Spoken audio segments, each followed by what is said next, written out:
Welcome to Headlines. This is David Lichtenstein. This is an hour of learning in our Yeshiva Shalmaila, learning, Hashkafa. This week we're going to have both. We're going to be speaking as a second and last in a series of mental health and halacha. We will have from Lakewood, New Jersey, Rabbi Binyomin Babad, who runs a large mental health organization. He'll be speaking to us about some of the practical applications. We will have from Yerushalayim, Agoyin Rabbi Weiss, the Minchas Osher. He will be speaking about OCD in Halacha, Pikuach Nefesh. We will speak a little bit about, mental health and Pikuach Nefesh. We will have from Elizabeth, New Jersey, Rabbi Dr. Jonathan Schwartz, a professional in this field, as well as a Rav who has a large following. From Scranton, Pennsylvania, Dr. Meshulam Epstein speaking about OCD. We will have, going back to New Jersey, we will have the famous Shadchan, Yisrael, Freddy Friedman. He will be speaking about mental health and shidduchim, his experience and how to deal with those situations, what to disclose, when to disclose it, a mixture of both hashkaf again and what he's accepted, halacha, what he was Mechaber. And then lastly, we will have the parent of a child, a young woman who was divorced because there was no disclosure of mental health illness in a shidduch. So we will be speaking about, again, halacha, hashkafa, an hour of learning. Before we go to our wonderful guest, I would like to say a thought on the parsha. These weeks, this is the last week that talks about Avraham. Avraham zakein ba bayamim. And Chazal say, the Gemara says, what was the currency of Avraham? Matbeya shel Avraham Avinu was zakein uzkeina mitzad echad ubacher ubsula mitzad acher.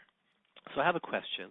Avraham Avinu had his first child, the father of Klal Yisrael, when he was 99 years old. Now, we understand the Rabbi Shalom wanted to make a nest. When somebody doesn't have a child for 20 years and they have a child, they make a big kiddush with hot kiddush. They roll out 10 herrings, cholent, kishka, yapchik, the works. Why did 99 years old? I mean, isn't that stretching it? Avraham Avinu waits till he's 99. Sarah, she's 89. So let me propose a svara, and I saw this by Reb Tzaddik. I was Mechaber Baruch Hashem, a beautiful Torah min Hashemayim that I saw by Reb Tzaddik of Lublin. But think of this. What's the message?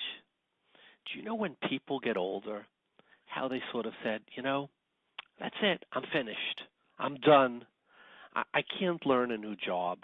It's I was trained in accounting, or I was the best buggy whip manufacturer, and guess what? They're out of business, buggy whip manufacturers. The world is changing. I can't learn a new business. My marriage, it got stale. To turn over a new leaf, come on, we can't. That kid, he always, my child, that one I never got along with. He's the black sheep in the family. Turn over a new leaf, come on, that's not realistic. Getting along with some parent or in-law, whatever the case may be, how often do we often feel, that's it, it's Yush, we're stuck. So what does the Torah say? If Avraham Avinu hadn't had Yitzchak when he was 99, he would have disappeared from history. Who would have heard of Avraham Avinu? The father of all the religion, most of the religions of the world, Av HaMoin Goyim, that's Chazal call him, father of the world, of Hamoin Goyim, many nations. He would have disappeared. We wouldn't have heard of him. At 99, Avram becomes who Avram is. I think there's a powerful message.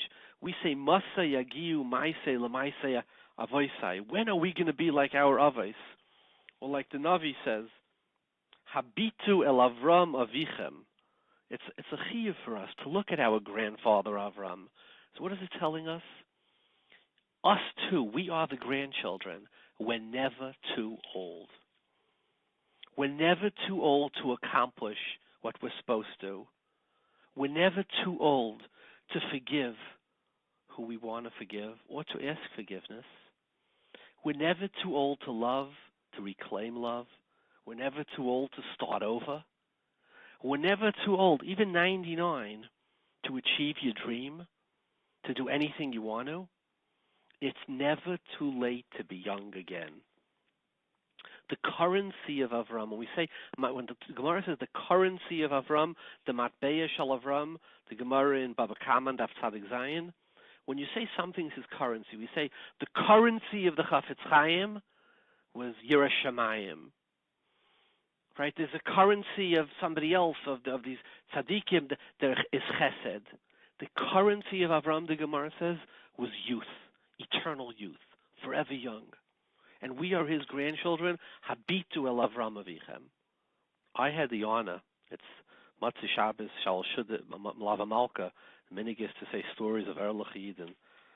Where I live, Dr. Bernie Land, his son-in-law, lives on my block, and we fell in love with each other. We met in Shul. He was 40 or 50 years older than me, but right away I loved him. And he started coming to me Shabbos a lot of times to eat during the day. So he was sitting by the table. He's 90 years old or 92 years old when this happened.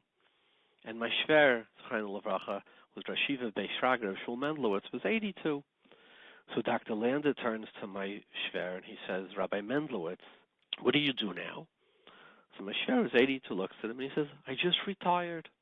I was, I ran Beis Shrager for 50 some odd years, 55 years, and I retired. So Dr. Lander was a very humble man, looks at my shver, and he says, Rabbi Mendlowitz, I studied all of Talmud Bavli, Talmud Yerushalmi. He said, I studied Sifra, Sifri, Taisefta, Medrash Rabbah, Zoyer, Dalet Chelke, Shulchan Aruch. I'm looking at him, I never heard him say it. And he says to my shver, and he says, and Rabbi Mendlowitz, I never found any reference to retirement. So here he is at 92 saying, I never found a reference to retirement. Vavram Zakein Baba Yamim. So he told us then, he said, I started Turo when I was 55 years old. He said, I saw that Jewish children needed Parnasa, Yidin Dafim Parnasa. He said, I wanted to be Mishtatev for Rabbi Shalom in giving the Mafteach of Parnasa to Yiddish Kinderlach. And he says, and going to a college is a spiritual holocaust. The children are disappearing. Look at the intermarriage rate. So he founded Turo. And he said, they laughed at me. He decided he was going to open a law school. That was his first school, I guess, Turo Law. And he said, so I applied to New York State, and the last thing they wanted was another Jewish college. So I was rejected. We did all our paperwork. It was perfect. So he said, I decided to apply to Washington to appeal. I guess there's a collegiate appeal process. So he says, I was told that it's a 97% chance of failure. So he said, I did a little homework. And the head of the appellate group in Washington was a fellow from Reading, Pennsylvania, a Yid who was married to a non-Yid, real friar, He said, now, it so happens, Mazel, he says, I was a scholar in residence for many years, off and on. He says, one time, I was asked to be a scholar in residence in Reading, Pennsylvania. So he says, I went to Reading, and I was in a shul, he said, a shul, such amaratzim I never saw in my life. He said, for example, on the Luchas, where it says, La'yil l'cha lehem acherim, so he says, the guy, the sculpture ran out of space, so it said, La'yil l'cha lehem. Imagine such amaratzim. He says, I called up the Rabbi to show. He says, you remember me? I was a scholar in residence. He says, I saw that you have a fellow. There's a fellow from Reading. He's a very famous lawyer. He's in Washington. He says, yeah, he davens by us. He says, would you maybe put in a good word, tell him that we're trying hard, we're doing good. He says, look, I don't know if I can help you. He didn't. He just said, he left him very oblique. I don't know if I can help at all. So he says, I went to Washington, and he says, right before our argument was supposed to start, I had to go to the men's room. He says, I'm going to the men's room, and this guy is coming out. He said, and I looked at him, and I said to him in Yiddish, Liza, the goyim willen mir hargenen. And this person who is married to this Meshumit looks at him, and he says, Deigen nicht, ich will sie nicht lassen. He says, and we got up by the appeal process, and I argued, and everybody, all the judges were against me, and this guy started arguing for me. He says, we won 3-2. He was close to 60 when this happened. So what does that mean? Habitu el Avraham Avichem, however stuck we are. So here's something beautiful. Reb Tzaddik in Das Seifrim says something beautiful. He says, Avram had 318, right? Vayorach es chanich of Avraham Avinu azer atzmeim shloish meos u'shmoines yelidei beisai.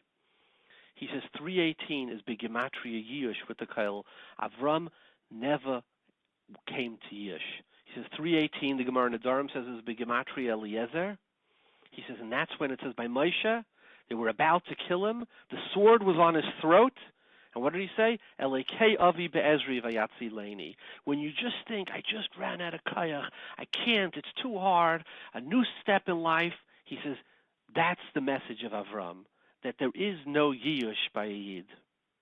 He has an arichas on it. We're going to post it to our site, but I think the message is so powerful. Masa yagiu maise lamaise avos. Maise avosai habitu el Avram. Wherever we are, at 99, he created Klal Yisrael. I don't think anybody listening to this program is 99, but many of us are certainly stuck in situations. We feel, oh my goodness, we're stuck. What's the message of Avram? You're never too old. The currency of Avram is forever young, everlasting youth. Let's hope we could be Zeicha to Masayagi Umaisai. Let's go to our fabulous guest. We have on the phone with us from Lakewood, New Jersey, Rabbi Binyomin Babad, who besides being Ben Achaben from the Minchas Chinuch, and I'm sure is a Talmud Chacham in that case, is also the director of Relief, and his office is in Lakewood. Welcome, Rabbi Babad. Thank you very much. Rabbi Babad, going to a therapist, should everybody be doing it? Should select people? Like, is it a sign of health like going to the gym, or do we have to be more discriminatory than that? So we're not believers that everybody should be in therapy. That's not our philosophy. The dividing line between somebody who should be in therapy versus not is when something starts affecting your life in a negative way. So the best example, the easiest example I can give is, let's say, for example, somebody has a fear of flying. So if you have a fear of flying and you don't have to fly anywhere, then you can live with it and you don't have to go to therapy. But if your brother's making chassan in Los Angeles and you're not going to go because you're afraid of flying, now you have a problem. So once, let's say, for example, whether it's anxiety, depression, once it starts getting in the way of your functioning, you're not functioning the way you should be functioning, you're not doing the things you should be doing, that's when we recommend that a person should definitely go to therapy. So you mentioned anxiety, right? So I'm a pretty anxious person. Sometimes I tell myself, Ashri Adam Afache Tamid. They must have had me in mind, I guess. But at what point do you say about anxiety, Yom Ashri Adam, and at what time do you say your anxiety is something that needs help? So again, it's the same gather. People sometimes ask us, if I go to therapy, will I not have any anxiety after that? And I say, that's not the way it's supposed to be. The Rebbe put anxiety into the Bria for a reason. If you're walking down, a dark alley and there are three, big guys coming the other direction, you're supposed to be anxious to teach you, to tell you to get out of there. Anxiety before a test, anxiety before doing something major motivates us to do a better job. So anxiety is a normal part of the Bria and it's supposed to be there. However, it's supposed to be that you're in charge of your anxiety, not that your anxiety is in charge of you. So again, once anxiety reaches the point that you're not able to do things that you should be able to do, that's when you need to do something. So if you're a little anxious, everybody's a little anxious, and certainly everybody has reasons to be anxious. But it's once it reaches that level where it's not allowing you to really live a fulfilling life, and it's getting in the way of things that you should be doing, that's when you need to take care of it. So let me give you a metaphorical example. Let's say you had a daughter who was going out, and the boy had suffered from anxiety, had gone to a therapist, and was under therapy for anxiety. And would you feel that he should disclose this to the girl, or would you say, look, 50% of society suffers from anxiety, and what's the big deal? What would be your reaction? So anxiety is really one of those things that is really so prevalent. How prevalent? When we opened up the office in Yisrael, so one of the Gedolim told us that 70% of people suffer from anxiety, and the other 30% are on medication. Okay. But in all seriousness, I think that the numbers are, if I'm not mistaken, that 25% or maybe more of people will have a panic attack at some point during their life. And then, of course, some of that will develop into a panic disorder. But certainly anxiety or mild level anxiety is something that you can't get away from. I mean, people call us up often asking about shidduchim and genetics, and it seems that there is a genetic component to anxiety. But we tell them that when it comes to anxiety, don't even think about it because there's not a family in Klal Yisrael that doesn't have, genetic disposition for anxiety. So anxiety is not something that we look at as being something, something to stay away from, if you will, because it's very, very prevalent. Again, we can't tell you exact numbers, but certainly a large percentage of people are dealing with anxiety at one level or another. Let me be myself in what you're saying, and I happen to think that the more intelligent somebody is, the more anxious he is, because he becomes more aware of all the things that could go wrong. Yeah, in other words, very often, less bright. And I'll tell a raya for it, in the mirror where I learned everything they used to say, mehechetesis. I'll bring you a raya. Mm-hmm. Who is the wisest person who ever lived? Shlomo HaMelech. And what do we know about Shlomo HaMelech? He had a real sleep disorder. It says, Mitasa yasher l'Shlomo, shishim gibayrim savevla megibayre Yisrael, ish charbay al yerechai.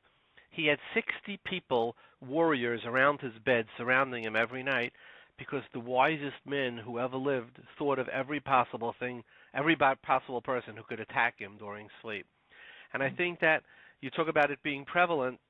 Look at a Posek like that. I mean, we read the Posek, we don't understand what we're saying. Mipachad baleilos. It seems he suffered from some type of an anxiety. But one of the things that we have discussed with many people in terms of the prevalence of anxiety today is that anxiety is caused by a number of things, but one of the things that causes anxiety is sveikus. Okay, when a person has sveikus. I heard that from a certain Rosh Yeshiva. They told me that he once came downstairs and he saw one of his grandchildren sitting by the breakfast table, and he was all vertracht. And he said to him, Tzadko, what's the matter? So he had like 5 cereals in front of him. He says, I don't know which ones to choose. Okay? He says, the Rosh Yeshiva says, because when I was a kid, there were 2 choices, Rice Krispie or cornflakes. That was it. The fact that we have so many choices, the fact that we have so much at our disposal, actually adds to anxiety. I once saw a study that the most stressful things in a person's life is divorce, death of a spouse, and building a house. Now, the first 2 are easy to understand, right? But why building a house? Because there's so many choices. Carpet, tile, what kind of tiles we do, porcelain tile, ceramic tile, marble, and colors. That you can go crazy from the choices, and that leads to anxiety. So let me go back to my question. Your daughter, Malkala, is going out with a wonderful boy, and the boy has gone to a therapist for anxiety. Does he disclose it or not? So this is probably a question that really should belong to people who have bigger plates than mine. No, I'm not asking you to paskin. I'm asking you for an opinion as somebody who's something like that. Something like that, I think, is quite common, and at its, it could be very, very simple and doesn't necessarily need to be discussed because it could just scare people for no reason. It might be nothing. Of course, if it's something that's more serious, if it is something that significantly impacts the boy's life and will impact the boy's life in marriage, then it should be disclosed. But if it's just a bacher who went to a therapist a few times to deal with anxiety 3 years ago, I don't look at that as being such a big deal. So is it fair to say that garden variety anxiety, and I'm going to add on a caveat, does not have to be disclosed? What about if it required medication at some point? So that already goes into a different category. And the general consensus is when you're dealing with somebody who was on medication that should be disclosed. Different people will tell you different things after the 3rd date, etc. But that should be disclosed because that could be an indication of a different level. Now, I spoke to a physician who works in Chemed, a family physician, and he said 50% of the prescriptions, and this is mila b'mila ish mi piish, I heard it from myself, 50% of the medications he prescribes are for anxiety, depression, Klonopin, etc. So if it's at such a high level and it needs disclosure, does that mean like 1 out of every 2 boys or 1 out of every 2 girls is disclosing this? Well, no. It's, again, when you're talking to a physician like that, and I've actually heard similar numbers, I maybe heard 40%, but certainly not significantly different. But you're talking about, a very, very wide variety of people. You're talking about, adults. You're talking about mothers. You're talking about, older people. So no, you're not talking about, such high numbers, when you're dealing with young marriages. Does it increase with age, anxiety? think about it. When you were a bacher, how much did you have to worry about, right? And now that your children are going out, how much do you have to worry about, right? You weren't worried about parnasa, you weren't worried about shidduchim, you weren't worried about who knows how many other things. And then as you get older, there's a lot more things going on. Okay. I mean, I on the other hand, we have greater tools when we get older. But as somebody who's a professional in the field, I accept what you're saying. Do you find that yeshiva bachrim, the stresses of yeshiva, etc., do they have any? Do you see any impact on that on mental health? Not per se. Obviously, many of the things that we're dealing with, you're dealing with a younger population because a lot of these issues, whether it's anxiety or any of the mental health issues that we're dealing with, are going to develop generally in the late teens, early 20s, and that's just across the board. It has nothing to do with from Yidden. That's just the way things work. So yes, we are seeing a high number of bachrim, but not because they're bachrim, just because that's their age. How often do you have to get questions about anorexia? So we actually have a specialized division dealing with eating disorders. Eating disorders are very, very complex, whether it's anorexia, bulimia, binge eating disorders. They're very, very complicated. There are many factors that play a role in eating disorder. Eating disorder really, if you think about it, is a symptom of something else that's going on. And what it is that created that eating disorder is what needs to be addressed. So we have somebody here who specializes in eating disorders, and I'm not sure exactly of the numbers, but I think we deal with between 150 and 200 cases a year in eating disorders in the New York area. Now, how many cases a year do you deal with in general? It's a smaller percentage, obviously. The general cases is in the thousands. So how many thousands do you deal with a year? We deal with about 8,000 cases a year, but that's the worldwide number. Okay, so out of the worldwide number, is 200 the entire anorexia? I'm just trying to give it, which would make it around. No, I don't know. So I'd have to look at the numbers for the New York area to really, because that 200 number is coming from the New York area. But I think it's about 5% of what we do is eating disorders, or let's put it this way, is identified eating disorders. There are many times that it takes a while till it comes out that that's what you're dealing with. The thing is with the eating disorder is that although the number might be small, the reason we created this division is because every eating disorder case is like 6 regular cases. First of all, there are many components. You need to deal with adolescent medicine, if you're dealing with an adolescent, which is often the case. You need to deal with a nutritionist, psychiatrists, therapists. There are a lot of people that are involved. Now, would you say, Rabbi Babad, would you say that eating disorders are something that do have to be disclosed in shidduchim? Eating disorder is a serious thing, yeah. Eating disorder is a serious thing, and not disclosing. We always tell people that getting them to the chuppah is not the goal. Getting them married is not the goal. Keeping them married is the goal. Right. So, not disclosing something that's serious and can impact the marriage is a very big mistake. What can we do as parents? And I say as parents because once you become a parent, it becomes your primary obligation. But it could be as siblings, it could be as spouses, it could be as coworkers, it could be as chavrusas. But let's start with parents because that's the one. But I'm a negeya b'davar. What can we do in our upbringing of children, using the old maxim of an ounce of prevention is worth a pound of cure, to prevent eating disorders, anxiety, mental health issues? What are the foundations of mental health? So there are some things that can be prevented and some things that can't. There are certain things that are genetic and you're not really able to prevent them. And what percentage of the cases you see, what percentage are genetic and what percentage are not genetic? So it's hard to answer that with a solid number.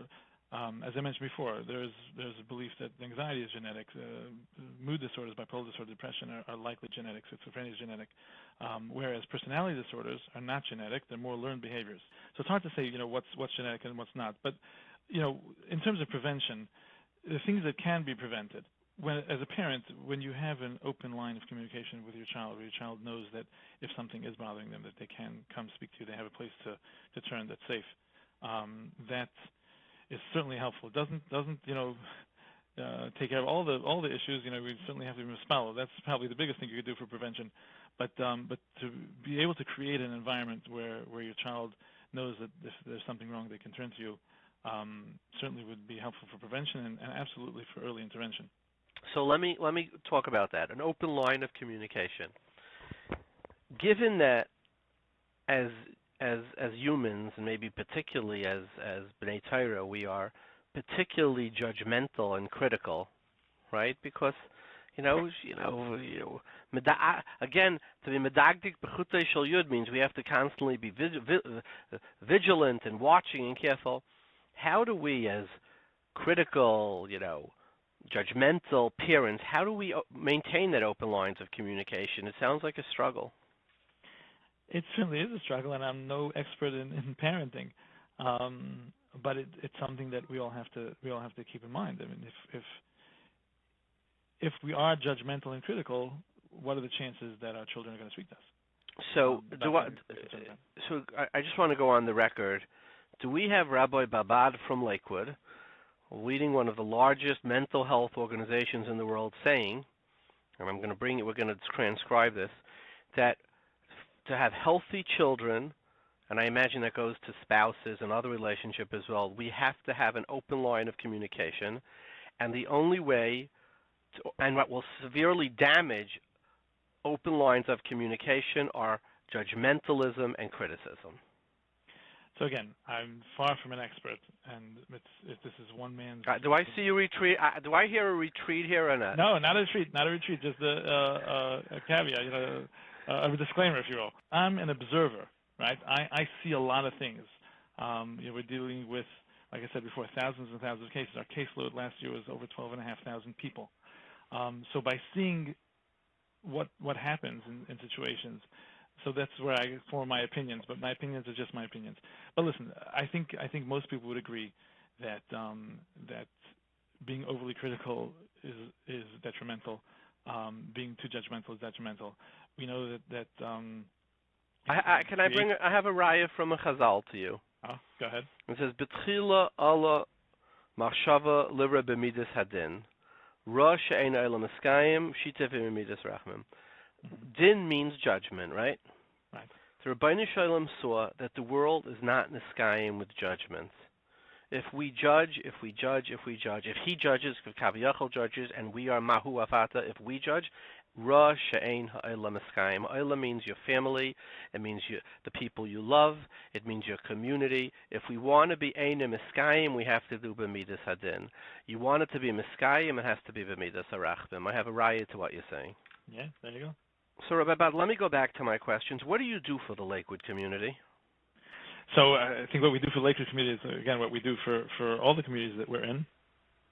We give an opportunity for people who are often silently struggling and maybe suffering from a variety of emotional mental health issues, a place where they can turn, speak to somebody who understands what they're dealing with, who can help them figure out what's going on, and most importantly, get them to the right source of help.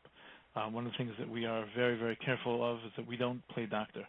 We know that we're not the people who can help them, but we're the people who can help them find the people who can help them. And that service is a fabulous service, because without it, how do you find a quality mental health professional? How do you find somebody that has the clinical background and experience and training to deal with whatever it is you're dealing with? How do you find somebody who's going to match with you on a personal level, on a hashkafa level? It's not like you just open the phone book and pick out a name. And this is the work that we do, and the success, Baruch Hashem, has been tremendous. So, Rabbi Babad, I know that Rabbi Horowitz has been in our program, and he said that most of the children who've committed suicide have been molested.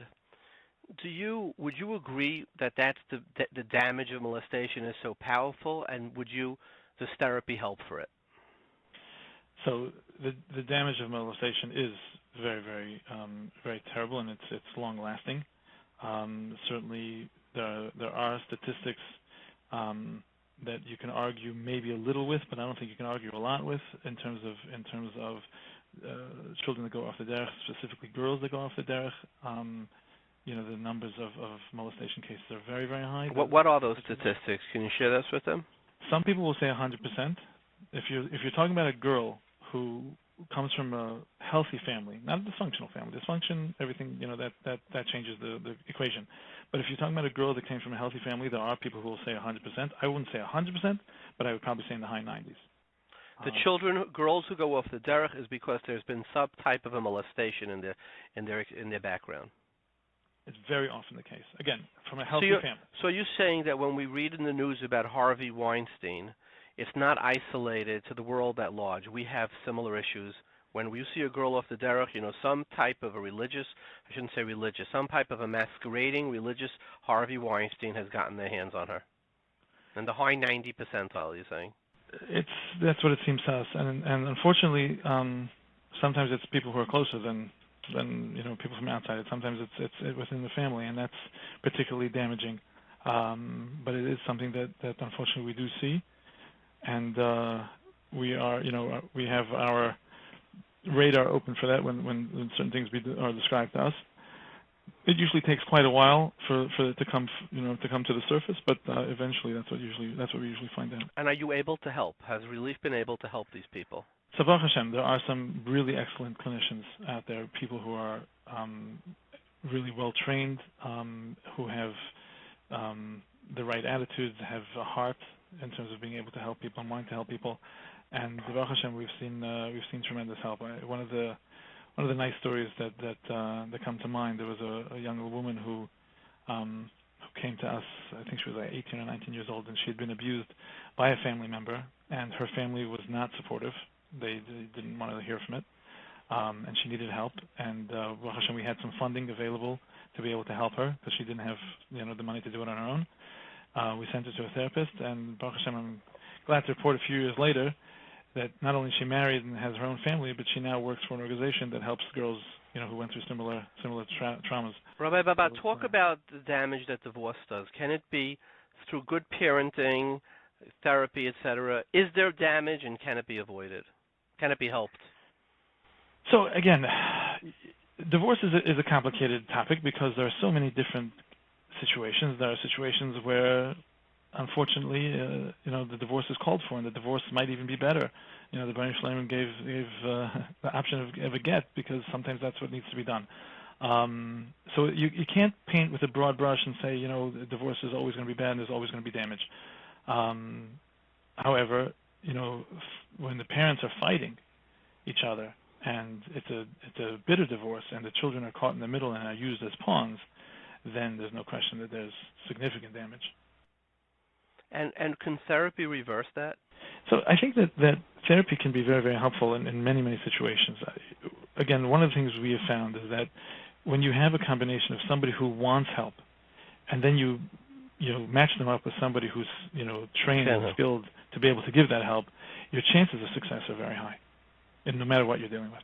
Rabbi Babad, it's been an honor to have you on with us. The Rabbi Shalom should give you the koyach to continue to be one of those who are Mezakia Rabbim and one of those who love Klal Yisrael and do tayvis for Klal Yisrael. Thank you very much for joining us. Thank you for your time. Bye-bye. So from Eretz Yisrael, we have HaRav Again, Rabbi Weiss, the Baal Mechaber, Minchas Osher, the eponymously named Kyle. Let's hear what he has to say about OCD. To ask the Rav, I know you wrote a tshuva about OCD in Halacha, and could you give us a little bit as the Rav of Shari Tzedek Hospital and somebody who has a big department that works with nervous disorders, a big area that works with psychology and other mental disorders. What has your experience and what type of halachas have you had to paskin in this? And give us a little bit of your conclusions. Regarding OCD, this is something that is very, very common and very prevalent in our society. And sometimes I am asked that people that are suffering from OCD and they have tremendous difficulty in davening properly. And by nature of this illness, it is compulsive, it is obsessive, and sometimes people are tormented in the way they daven or bench. So the tshuva you mentioned in Minchas Osher is one of the last tshuvas in the second volume of Minchas Osher, deals with a Talmud Chochem that feels that he can't even say Shem Hashem properly. And he spends many hours a day just trying to bench, to say Krishma, to daven. And the psak I gave him basically was that try to daven once, do your best, and never go over either a Shem or a Baruch or a Posek twice. And knowing that the treatment of OCD necessitates letting these people get out of their tension and their stress, even if you wouldn't be properly mekayim these mitzvahs, our psak would be, do the best you can and move on, because that is the only chance to help these people in their healing process and to enable them in the future to be mekayim the mitzvahs b'shleimus. My tshuva to the many young people that are tormented by OCD and they feel that they can't daven properly and they can't bench properly. So it is not only that my psak is do your best and move on because you need to get into a healing process. Far beyond that, I think when they do their best, they are mekayim mitzvahs tefillah. And HaKadosh Baruch Hu is shomea tefillas kol peh. When HaKadosh Baruch Hu is shomea tefillas kol peh, that includes people that cannot really pronounce the words as they should. They are included in ki atu shomea tefillas kol peh. And because of the unique status of these two mitzvahs, I think every Adam Yisrael could be mekayim these mitzvahs, and to have the privilege to be zeicher to what comes along with these mitzvahs. There's some sofer to say, you only have to clean one time, you're not allowed to look back, and that's it, because we're going to be saimach on some sofer, chtzitz is a draban, and it's almost impossible to figure a case where it would be a deraisa. And basically, what's be saimach on some sofer, because we want you to get better. We definitely could say that, but once again, I assume that after one time there is no chatzitza. I mean, the body of an OCD patient is no different than the body of any other person. And therefore, once is enough. And but we need to find ways to calm these people and to try to ease them along the way to heal. And that is the way. We have on the phone with us a Mr. Schwartz who has a shidduch story that I think we could learn a lot from. And rather than me telling the story, let me have Mr. Schwartz tell the story. Welcome, Mr. Schwartz. Thank you. I want to share this because it's a very important story for people to learn from, not from, I would say, my mistake, but my experience. I think many times we think we can hide things, but we don't realize that there's a limited amount of time that we can hide that. I have a child who got married, and we, for some reason, the mental illness of the other party, the spouse, was hidden. Now, sometimes it is easier to hide a mental illness than it is a physical illness, but sometimes it isn't. For example, diabetes is something that many people try to hide. But again, there are mental illnesses which may be more easy to hide than certain physical illnesses. Part of the problem is the way we look at mental illness to begin with, the way insurance companies pay for their benefits, the comfort in people getting healed, the comfort of people being able to share it. Now, when you do your research for a shidduch, I don't like using the word research, but when you ask people what they can say about the other person, it is very, very common for people to ask, is there any mental illness in the family? And if you want to do a favor for everybody involved, you would come out and say, yes, this is what you should know. People many times don't like to put me down as references because I say it the way it is. And if there is mental illness, I think, or any illness, I think it's important to let people know. In my case, the mental illness was masked until right after the chutbah. And the details are not that important. Only the fact is that my child realized it immediately after the chutbah. How did they realize it? How did he realize it? In his immediate conversation and understanding how she viewed marriage and why she viewed it. She at that point felt that she...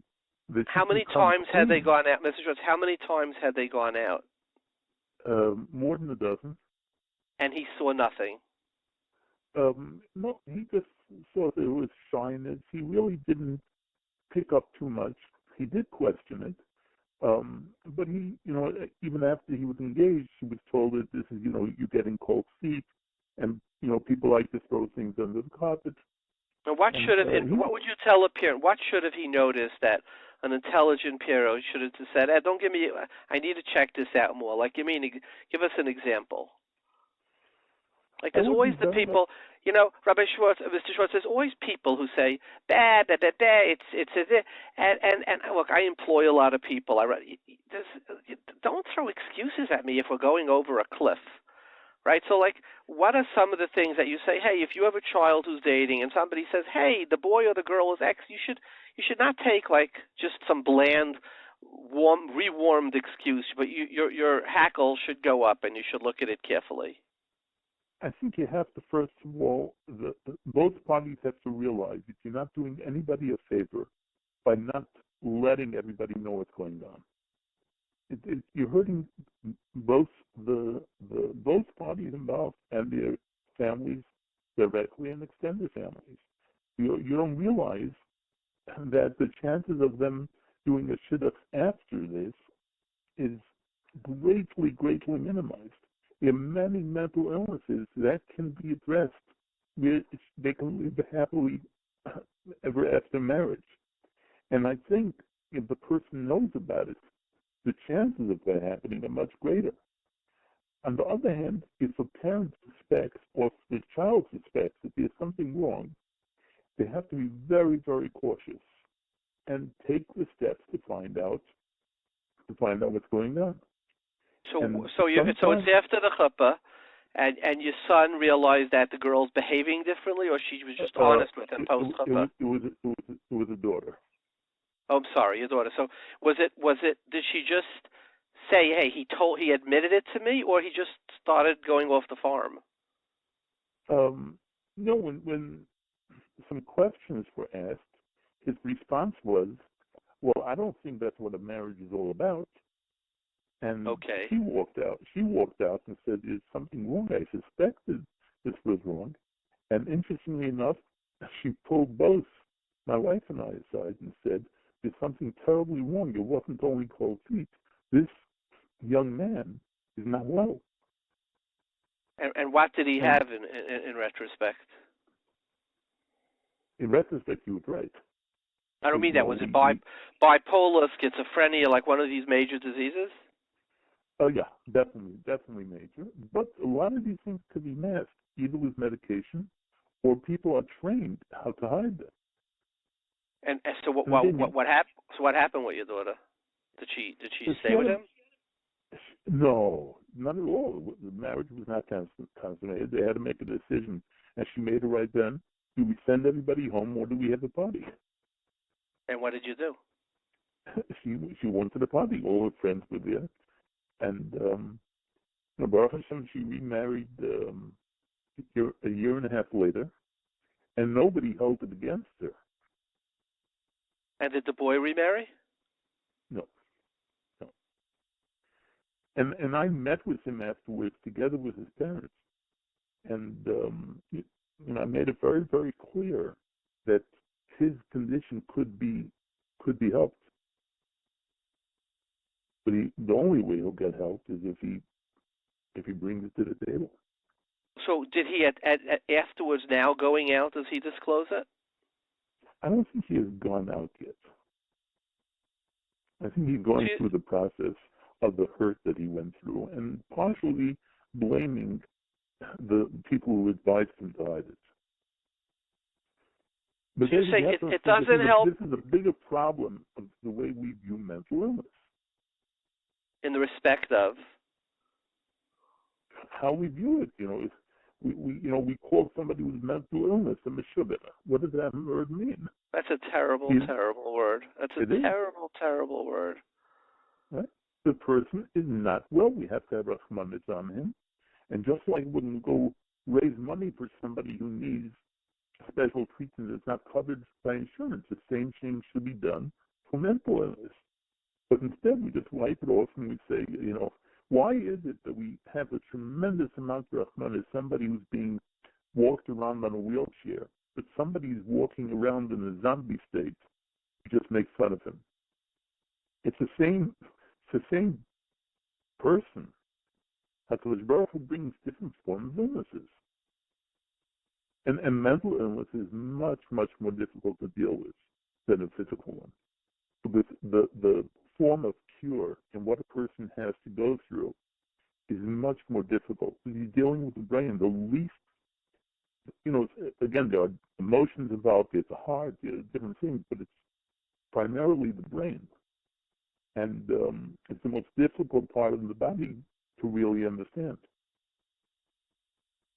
And it's interesting that your daughter was courageous enough to do something about this and not just, be swept with the momentum, no? I'll give my wife the credit for that. Well, Mr. Schwartz, thank you very much for sharing your story with us. We appreciate it. Thank you, Lord. Okay. And from New Jersey, here's Rabbi Dr. Jonathan Schwartz, an expert, a professional in OCD, and he's going to be speaking about OCD both from a halacha, a hashkafa, and from a professional opinion. This is really a fascinating conversation. Let's hear what Rabbi Schwartz has to say.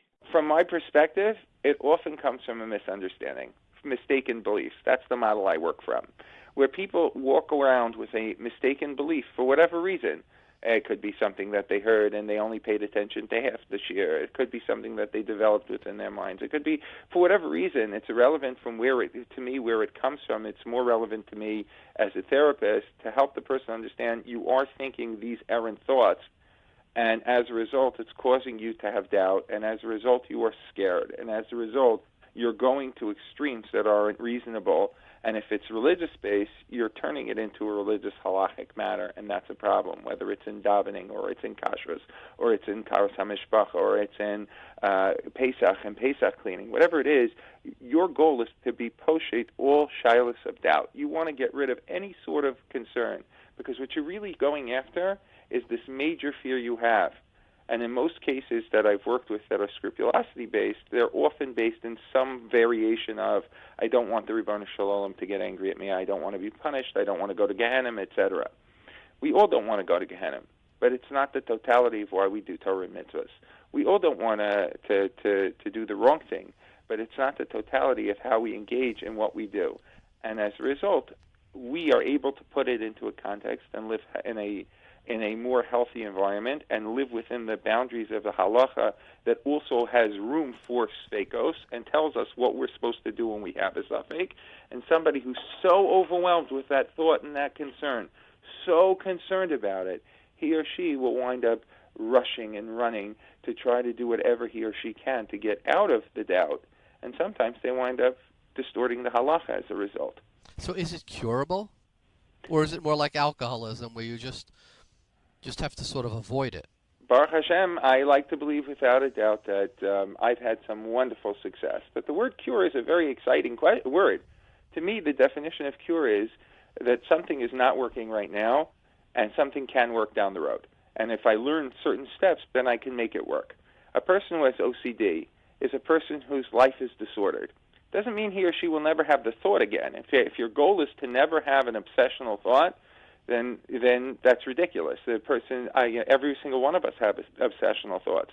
But when I think of a cure and success in treatment of OCD, what I want to do is make sure that a person is working with me or any one of these wonderful, wonderful therapists that we have who really do spend a tremendous amount of time researching and understanding obsessive-compulsive disorder and working with the members of our community who may be suffering this way. What we want to do is help them understand where they're obsessing, what it's causing them to do, and help them understand and learn ways to live a completely normal life and place these thoughts in a context where they're able to say, that's an obsessive thought, I don't have to pay attention to that. What I need to do is pay attention to reality, halacha, halachic-based Judaism.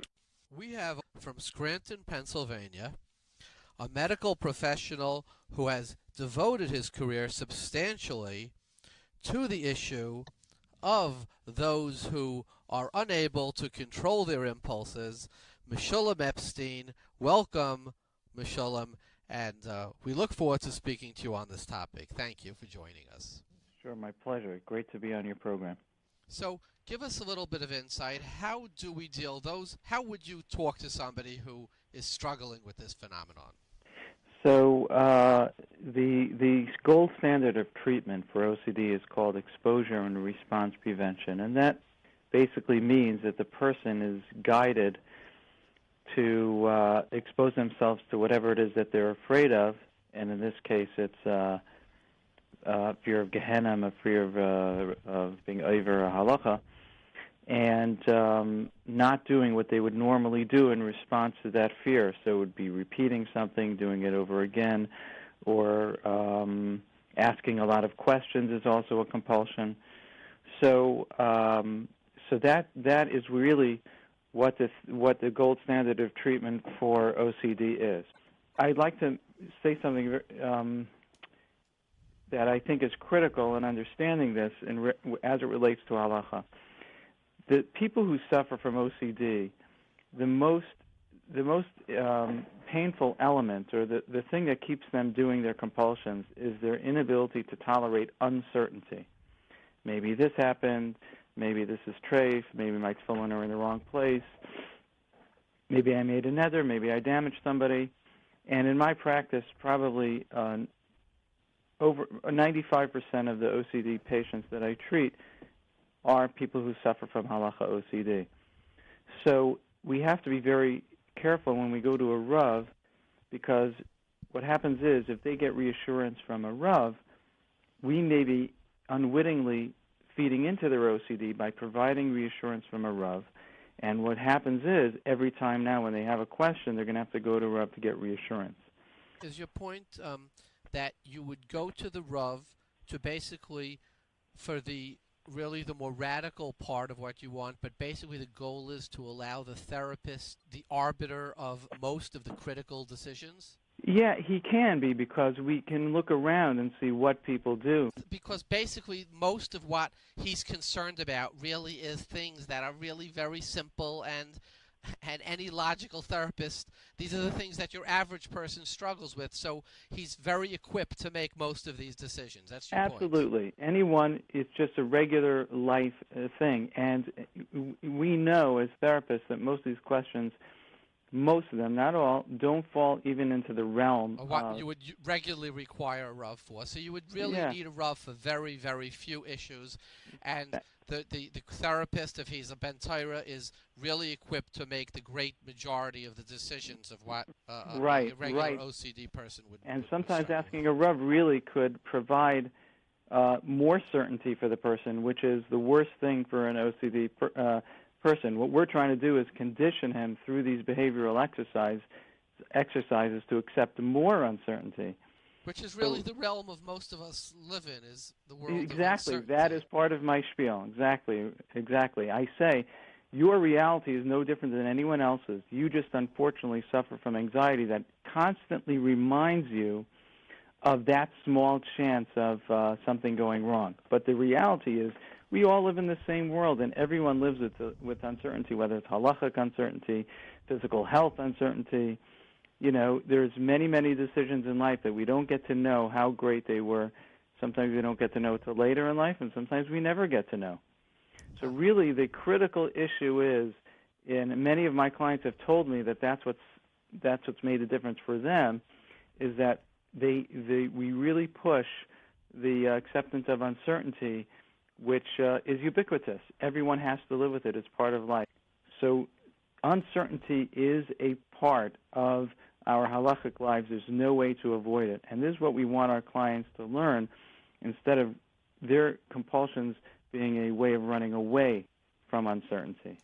We have on the phone with us from Lakewood, New Jersey, Rabbi Yisrael Freddy Friedman, a Talmud of Edison, Brisk, and Lakewood, one of the famous Shadchanim in the world.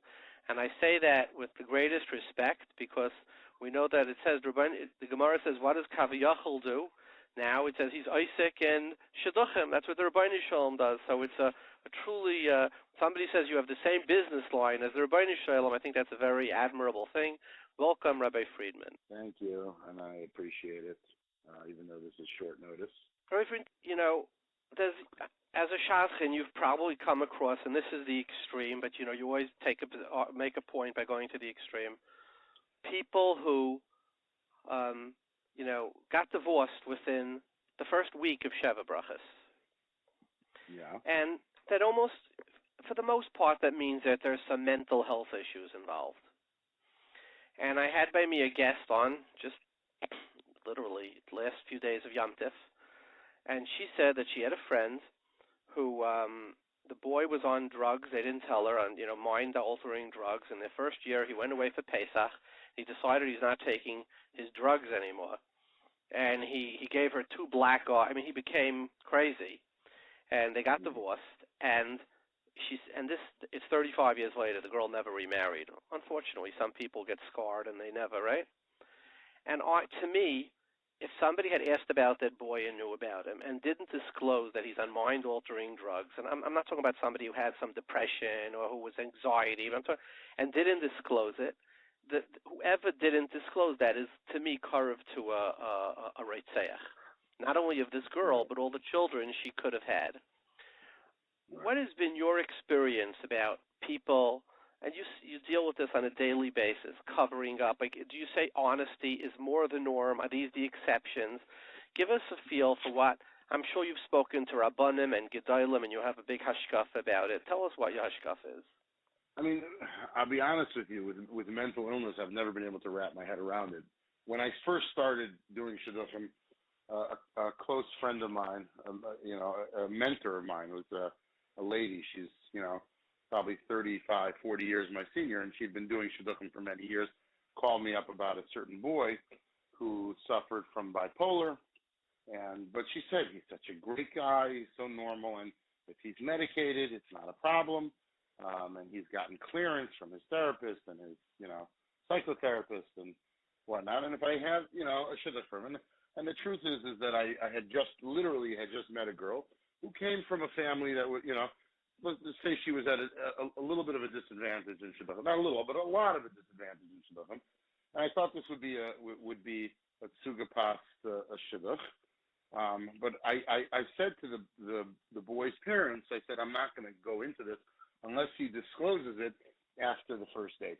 And they said, third date, fourth date. I had asked my people. My people said, you have to disclose something of this graph. There are certain issues that maybe it's, some Rabbanim would, say that they would best to wait 3 days, 4 days. But this was an issue that I didn't feel like that they should get even. It's such a major issue that they're going to even, it's not going to help that they're emotionally involved. In fact, it's just going to hurt them, both sides. And who knows, this guy's bipolar, what could happen. So I said, let's just, after the first date, he should, disclose it with his, with his therapist, with his doctors, and that's exactly what happened. On the second date, he brought her to his therapist, and she basically, reassured the girl that he's 100% fine, and he, as long as he takes his medication, and she explained to him what bipolar is and the chemical imbalance of it, and blah, blah, blah, blah. So the mice, they ended up getting married, and they were basically divorced before the end of Sheva Brachas, So I had felt a tremendous amount of guilt on my end. So my policy has always been since then, if somebody has mental illness, I just would rather not be the, shadchan, only because I just don't know it and I can't take a chrayas for it. And there are special shadchanim that deal exclusively with this, but they have so much more experience dealing with mental illness and knowing what to match up. I really don't know what to match. How do you match up someone with bipolar? I don't know what's a good shidduch for them, I can't wrap my head around it. That was the one experience that I had where I knew about mental illness and it was a disaster. So I won't go near there anymore. As far as physical illness or different things that come up, diabetes and all, and I have so many stories where I have I never even heard of these illnesses, BGT and MGT, all types of, rare illnesses that came up in shidduchim, and each one was a different parsha on its own. I have some beautiful stories if you have time, but on the contrary, share a story with us. So I had a story with someone who had, who she was a girl that was also from out of town, and her father was a Rabbi, and she was a very tall girl, and there weren't that many guys in my repertoire that I had for this girl. The guy had to be over 6'5". He had to be, out of town is already a disadvantage for the same reason, by the way. Shidduch crisis is cruel, so it takes no prisoners, and out of town suddenly becomes a disadvantage. Why should an out of towner be at any disadvantage to New Yorker? Because why not? I have plenty of New Yorkers. Why should I go out of town? You understand? Again, that's the shidduch crisis that that we spoke about. Is that ultimately anybody who's at any sort of disadvantage suddenly goes down to the bottom of the pool because there's just not enough to go around. They go so far down the bottom of the pool because if there's a 1.5 to 1 ratio, and suddenly a girl add in the thing that a girl's comes from a family that has no money and is out of town and is too tall, this and that, suddenly there's a major disadvantage, which doesn't make sense, but that's just the way it is. And ultimately, I found a guy he came to my office one day. He says, "Yeah, I'm looking for a girl. His father's a Rebbe, who's out of towner, who's very tall. He's attracted to someone tall." And I was like, okay. I went into my system, looked, and literally like 2 names popped up, and this was one of the names, this girl, So so I set him up with her. I sent him to, the place that she lived. It was like on the West Coast, and she, he went there, she came here. They went out like 4 times, and after the 4th date, the girl disclosed that she has a very, very rare form, something that literally it's like 1 in a million, and ultimately there's not enough data to in the research that they've done with this illness. Basically, most of the people that have it die in infancy. Okay, it's a birth defect that most of the people that are born, they die in infancy. But the 20% that survive usually have no problem, for the rest of their lives. The only question is in pregnancy if this could exacerbate the problem. That was the issue. You understand? And they had gone to their neurologist, and the neurologist had told them, he doesn't think it's an issue, and they had ultimately, the boy who was dating his girl, he went to his parents. His parents said, "Listen, what do you need this for? There's a million fish in the sea. Why do you need to go out with a girl who might be a problem with this or that?" So they broke off the shidduch after 4 times. Anyway, so a couple months later, the father called me crying. He says, "Listen, my daughter, she hasn't been able to get a date. People don't even know about the issue, and she's having a hard time, and like this guy, like she doesn't stop thinking about this guy, and it's like it's totally beyond her control." What do you say? So I said to her, "Listen, this guy was interested in marrying your daughter. I know that, and the issue was clearly this." I said, "So why don't you go around now to every the top neurologist in America, and get opinion letters that will satisfy what you're claiming that your local neurologist is telling you." And he did that. He went on a road trip with his daughter. He went to the University of he went to somewhere in Nevada. He came to Sloan and just a few neurologists, and he got 3 opinion letters from the top 3 neurologists in America. And 2 of them had said they don't think it's a problem. One of them was not sure. He said, "Listen, I don't have enough data to know if this problem would be exacerbated with pregnancy, whatever."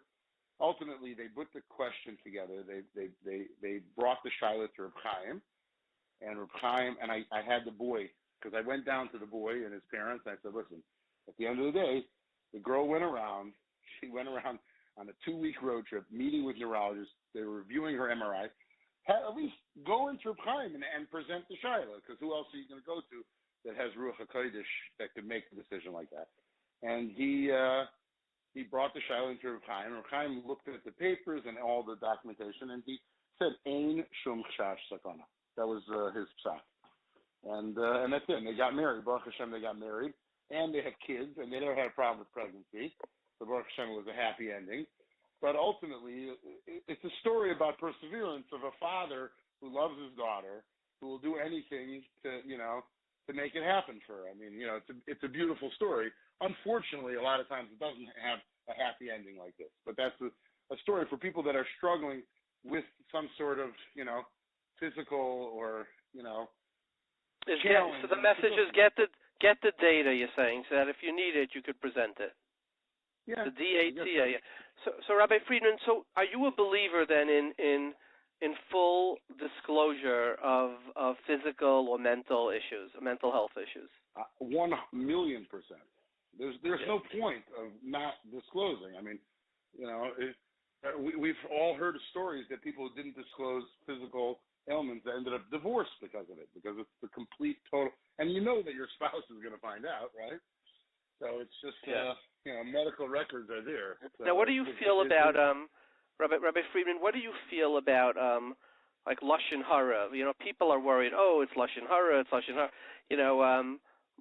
My son was going out, and she was read a girl, and whoever we called, my wife said she just felt there was, so she called her, she was very good, and then a friend of hers said, look, find out why she missed 4 months in school, her last year in school. So my wife found out, finally, that the girl was anorexic, which is, it's fine, but it's dealable, it says, but people felt no, it's Lashon Hara to disclose that. What is tell us the Das Torah that you've accepted, I shouldn't say Das Torah because that's political, but the psukim that you've received and that you use and that you would ask somebody, what's Lashon Hara and what's not? It's interesting. In 11 years of being a Shadchan, I've never, ever met a girl that had a documented case of anorexia, because anytime she's totally anorexic, they always have a character, No, it was a high school, it was a kufa, anxiety,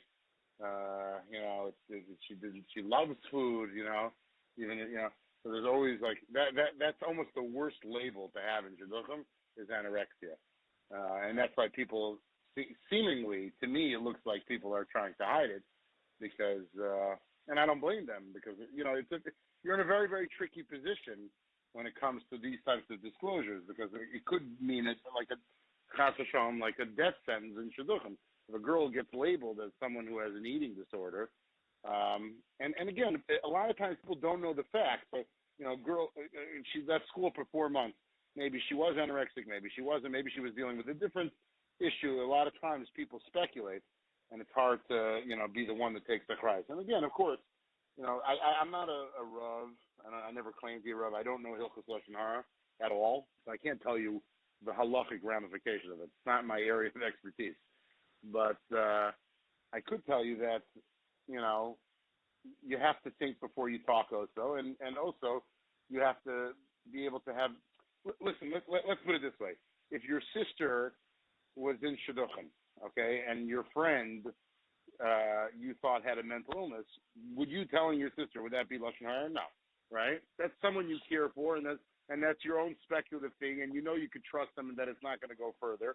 And you say, listen, this guy rubs me the wrong way. Don't go out with him. Is that Lashon Hara? I mean, so you always have to find someone in shidduchim that's closer to you than it is to them to find out the real bottom line story. It doesn't have to necessarily be obviously a sibling. But my question, Rabbi Fried, my question is that we're dealing with two counter things. We have on one hand Lashon Hara, on the other hand is a concept of loisamed al dam reyecha. Like, Rav Oldenburg writes in a psak, he was asked by somebody, But again, who really knows the facts when it comes when it comes to... the person who does I'm talking if you do know the facts, or you have, you have reasonable weight, you have rayas, whatever. I mean, somebody's anorexic, it's sort of visible to the eye. It's something that's nikar al ayin, right, for the most part. So my point is, how do you, and you have to deal with this on a daily basis, how do you separate the Isser of Leisamed al Dam Reyecha with the Isser of Lashon Hara? The two countervailing, is this something that you say, look, it's not my area of expertise, which I accept too? It's for sure not my area of expertise, but I'm just thinking as a logical person, Leisamed al Dam Reyecha seems to be a much bigger issue than Lashon Hara, right?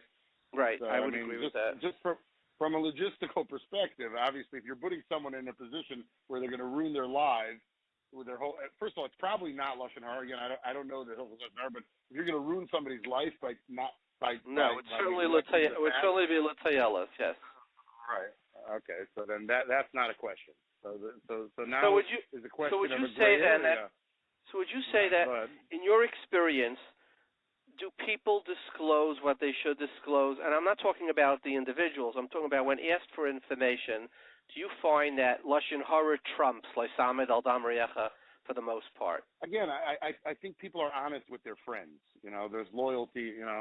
Lashon hara is, it's obviously a major issue. But when it comes to shidduchim, if you have a real friend, you'll get down to the bottom of it. And they'll tell you the lashon hara, if it's even considered lashon hara, which I don't think it is. It's not lashon hara. Right. So usually you'll find in a shidduch you'll find someone that likes you better than that's closer to you than to them, that will give you the information that you need. So right. That's how people do research. When you look at someone's references, they're just point of references. That's where you find out who their friends are, so you can get to their friends' friends and find out the truth. So I look at all these resumes. It's just fluff. You got to find out from your references, not from their references. But that's just regular. That's the logical perspective. I think that's just the Again, I'm not a Rav and I'm not any halachic authority whatsoever to make any of these decisions. But I think that's just so Rabbi Friedman, basic logic.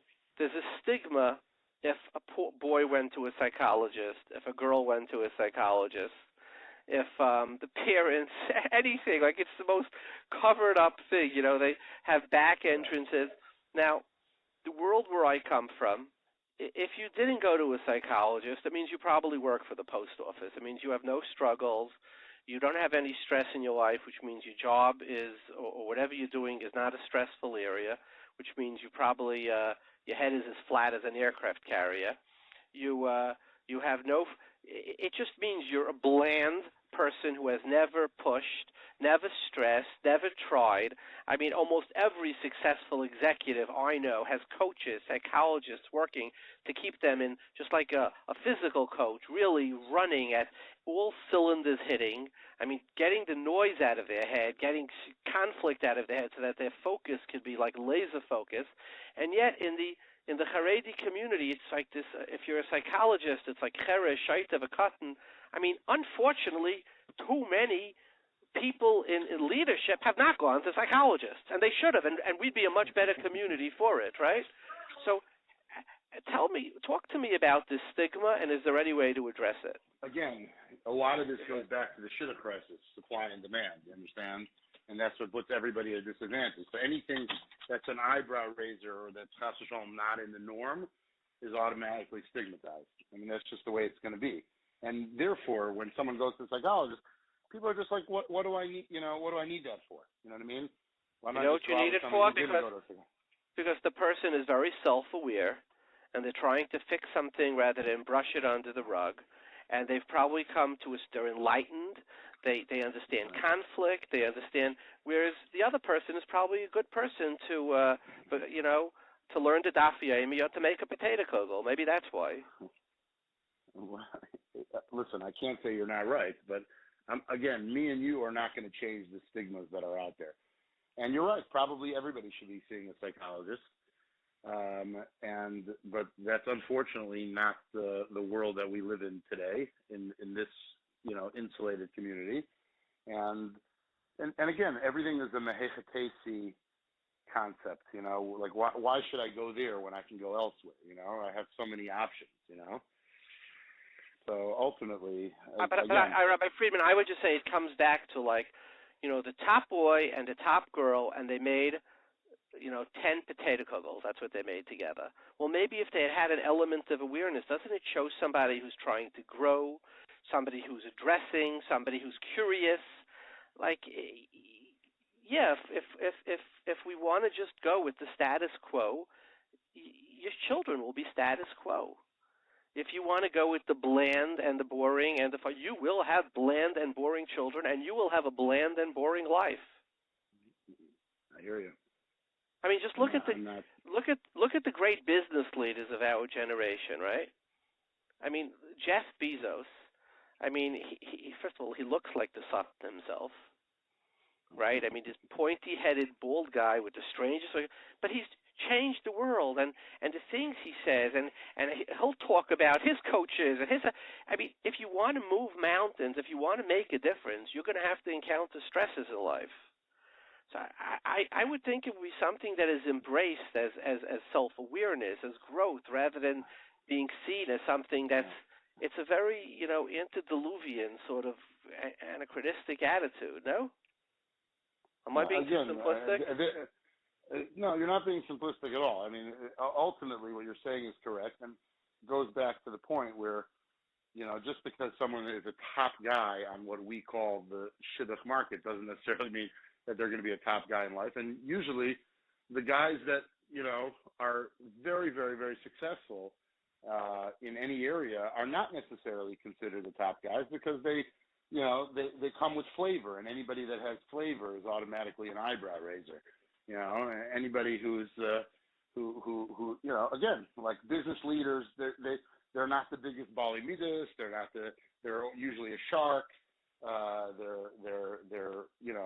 They're smarter. They're 3 steps ahead, and that doesn't necessarily make for the best shidduch prospect.